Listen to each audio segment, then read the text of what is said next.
Here we are. Okay, cool. Hello, everybody. This isn't really my video, but we're just doing it through my profile. So I'm going to hand this over to Victoria Bradley, who is a marvelous woman. We have stuff similar, things in common, which aren't necessarily so great, but things that are great too. So please take over, Victoria. Tell us about yourself. Hi, Torie. How are you? Oh, top notch, thank you. And it's lovely to see you, and it's lovely to chat to you again. So I'll explain. So good morning, everybody. My name, as Torie's already said, is Victoria Watson Bradley, and I had a brain tumour. So 3.5 years ago, I was told after having a seizure that I had a brain tumour around about 13 years old, and it was affecting my the front left part of my brain. And as you can see, it still does.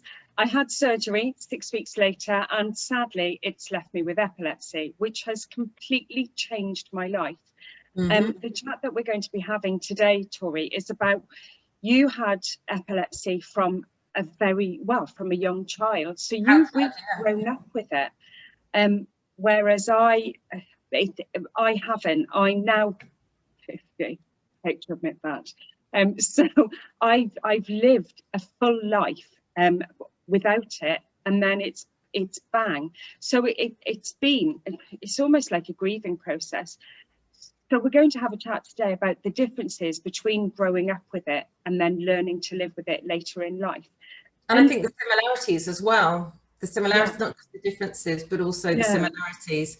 Because I think all too often people almost feel that they are completely different, almost segregated. Nobody else is going to understand because I got it later, but that's really not the case. Yeah. So tell me then, how did you discover how did your parents really discover your epilepsy? Well, they didn't notice for years that I was having seizures. But the first time that they noticed was about 4 years after I knew that having my funny feelings. I just didn't tell anyone because I thought that this was kind of normal. Then they were like, yeah, you're being more weird than normal, dude. So they took me to the doc, who referred me to a neurologist who, through description alone, because the EEG showed no abnormalities, which is very common, diagnosed me with epilepsy when I was 10. Okay, so you'd had it all this time of early childhood. Yeah. How has that affected you with, for example, work? Because I know that you are the founder of Epilepsy Sparks. Yeah. So, and you speak globally, when it's safe, obviously, not currently. So you've made this your life, really. You're a podcaster, you're a blogger, and you, as I understand it, you bridge the gap between the medical professional scientists. I understand that you have a great, a love of science and neurology, and us normal people. So we're learning. Normal, darling. Stop right there. What is normal? Not a clue. Oh my goodness, that certainly isn't me. But now, the idea of normal just bores me. And I quite honestly, the more you read about Homo sapiens and different ways of thinking, whether you're talking about culture, whether you're talking about neurology or neurophysiology or psychiatry, there is no such thing as normal. And when people pretend or believe that there is, I think that that's holding them back. And you need to recognize that, yes, we have so much more in common than we realize, but mate, there is no such thing as normal. I'm glad to hear it. No wonder we're friends. But you have made this your life. You help everybody that's around you. I wish, and I've said this to you before, I wish I'd known you 3 years ago. It might have helped me, not have quite so many tears and fears, actually. That is exactly it, this fear. So you really do, this is your life. Well, it's my career. It's my career, it's my passion. It's certainly not my life, because I'm not identified. Like I don't ever call myself epileptic. I hate that term because it does not define me. It impacts significantly, well, almost everything, yes, in my life. But if I allowed it, or I was to say chose, for it to absorb me totally, then I wouldn't be me. The reason that I focus on it now for my career is because it's so interesting because I really didn't properly recognize until after my own brain surgery that there was such a level of discrimination amongst so many people, that there was such a high rate of ignorance or lack of education, depending on how you take the word ignorance, but the bad way and the understandable way. And yeah, I always knew how common it was. And then I just get so frustrated with the humans when they just choose to be afraid of things that they don't understand, or choose to discriminate against people because they don't understand something. And I just think it's really weak. So and I've always been, you know, quite open about it. Yeah. And so I just decided to try and give people who don't have a voice, and empower people through education, because education is one of the most important things, I think, to everybody in the world. And yeah, that's kind of it, really. That's what I'm trying to do. And indeed, it's not, you know, even like your average Joe or Joette that doesn't, average, you know, doesn't exist, but who doesn't tend to have an understanding of it. It's also, yeah, family members, it's the people with the diagnosis, it's general public, and often clinicians. Often clinicians, scientists and stuff, because we're kind of put into these social sort of bowls, but like little baskets, and they don't communicate with each other. That's just generally how things have evolved over time with medicine, science, and patients and everyone else. And I just think that's really unnecessary. And although epilepsy is the most, like, it's just a horrific thing, unless you're lucky enough to, in inverted commas, have ecstatic seizures, which I don't. What we can do is come together and learn about the exciting side of things. And then you meet someone, you're like, okay, I'm a bit bored about talking about epilepsy now, mate. Can we like talk about something else? And I want to know about the rest of that, what makes up that person. You know, does that make sense? Yes, absolutely. Totally makes sense. Do you think that it's easier for somebody like yourself that have an understanding of epilepsy, as growing up with it, as always having it as in your life, not part of your life, but in your life, to somebody like me that's got it almost like a smack in the face much later in life? You know, I've travelled all over with my work, my previous job. I've raised my daughters who are now looking after me. Which side, where do you think is better for me to get my information? Which side do you think is almost easier to live with? Sorry, I'm not sure what you mean. So first of all, side to get information, what do you mean? Well, I have, over the last 3 years, and this is part of what BrainSET is going to be about, the app, is I have really struggled to find information on what I do, how I teach people around me, how to look after me when I have a seizure, which at the moment is roughly every 2 weeks, and how to live with it, how to put it into my life, and actually that life will probably never be normal. Back to my old self again. The normal, but look, okay, I think we've got several sort of questions in there, and I probably won't remember them all. But so first of all, the difference between my perception, everybody's perception is very different, but being diagnosed when you're younger versus when you're a bit older is, at least when you're diagnosed when you're a bit younger, you kind of have a bit more flexibility in changes in life, and you have more time to adjust or mold your life around the epilepsy where necessary. And I think you kind of, generally speaking, perhaps lose less than if, say, you're diagnosed when you're 40 or 50, when you're used to life without the risk of seizures, without the side effects of drugs, without the worries and everything. And you often have to give things up. You have to, at least initially, give up driving. You have to, you know, deal with learning about something completely new, which most people wouldn't have had a reason to learn about, that they know of anyway. Yeah. And it can really affect people's confidence massively.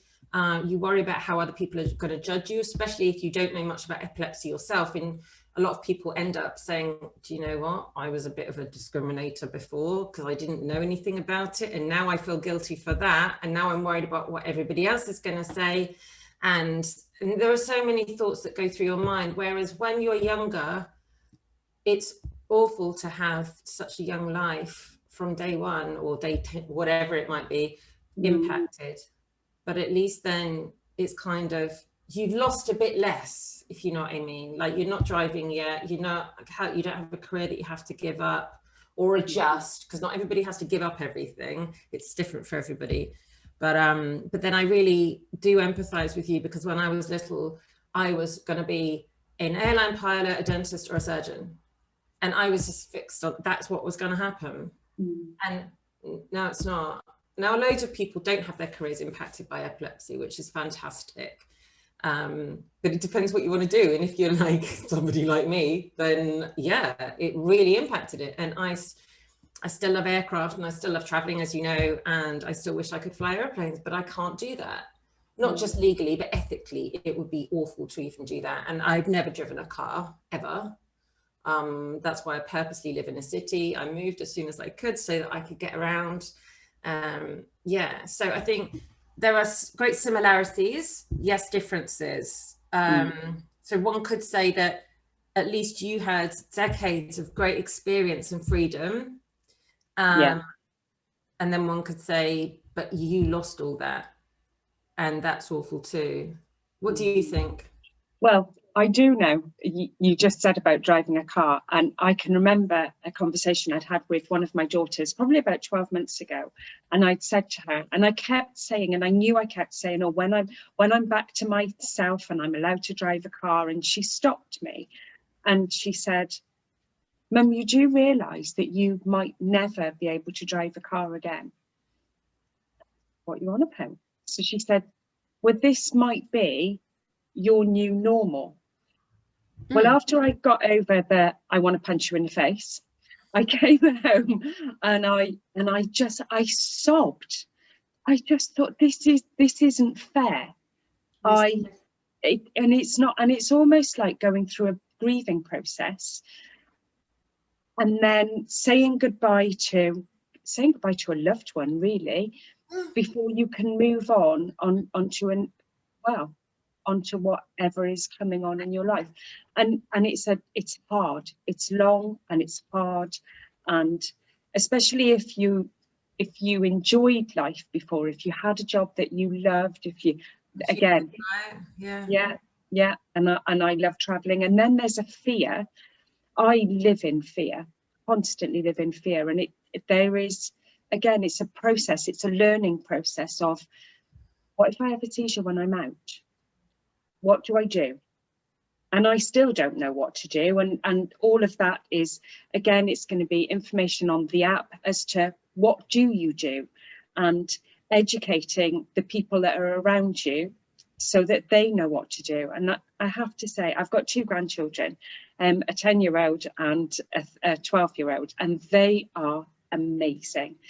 They've had to be taught how to recognise a seizure and what to do and what to say.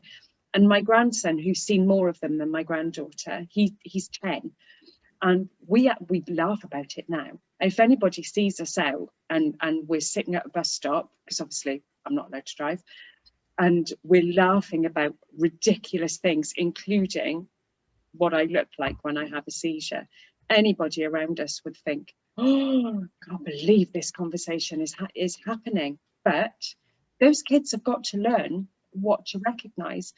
And there's a huge awareness, and that's what you bring to society, is this. Yeah, it's like so many things in life. If you don't understand something, then it is natural to be a bit hesitant, like, oh my goodness. Like there's a girl, we haven't met in ages actually, but we'd been going out for ages, and then after a few months it just came up in conversation. I spoke about my epilepsy because it hadn't been relevant to bring up. It's not, I'd never hide it, obviously, but it's just it hadn't been relevant. And and she was like, you could see the fear, and I just like, dude, don't worry, it's fine. I get it. Like, just ask me any questions, and I don't use the wrong term. It's okay. Just if you want to ask me anything, just go for it. I said, but don't talk about it for too long because I'll just get so bored. And then it's like, oh, and then break down that barrier. That's but what enables me to do that is I've got quite a good understanding of my own epilepsy and of epilepsy in general. Generally, it's not like I'm no neurologist or anything, but and I'm just confident to talk about it. There's nothing to be fearful of because it's a condition like diabetes is a condition, like so many other things are, like heart disease. So, and it's not just the awful side, it's so interesting.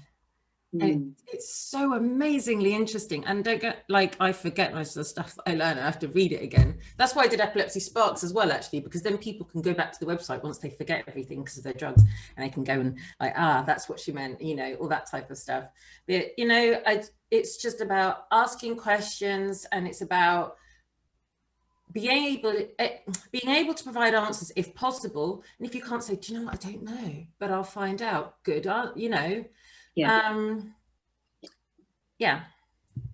As we get ready to draw our very amazing chat to a close, anybody that wants to contact you through BrainSET, how can they contact you, and how can they read all of your information through Epilepsy Sparks? Well, I've actually got two websites. So one is the epilepsysparks.com, and then I've got my speaking website, which is torierobinson.com. You can also, and they've each got blogs on them. And then I've also got my social media pages. So just type in Torie Robinson, and make sure you subscribe to my YouTube if you haven't already, because I'm going to be doing many more of these as well, like the podcast as well. Is we're interviewing neurologists, neuroscientists, patients, family members and stuff like that. There's, I think, 2 out so far, and another one's coming out this week. And if you would like to subscribe to the newsletter, just message me, let me know. You can do info@epilepsysparks.com or apply on the websites. And yeah, and just try not to be afraid of epilepsy and all the many comorbidities or other illnesses which often come with it, because it's rarely just seizures. And that's something else I think people need to think about. Yeah. And so for the parents or the family members and the loved ones that need information, they can all come through Epilepsy Sparks, and then people like myself who have developed it later on in life, they'll get all that information from you.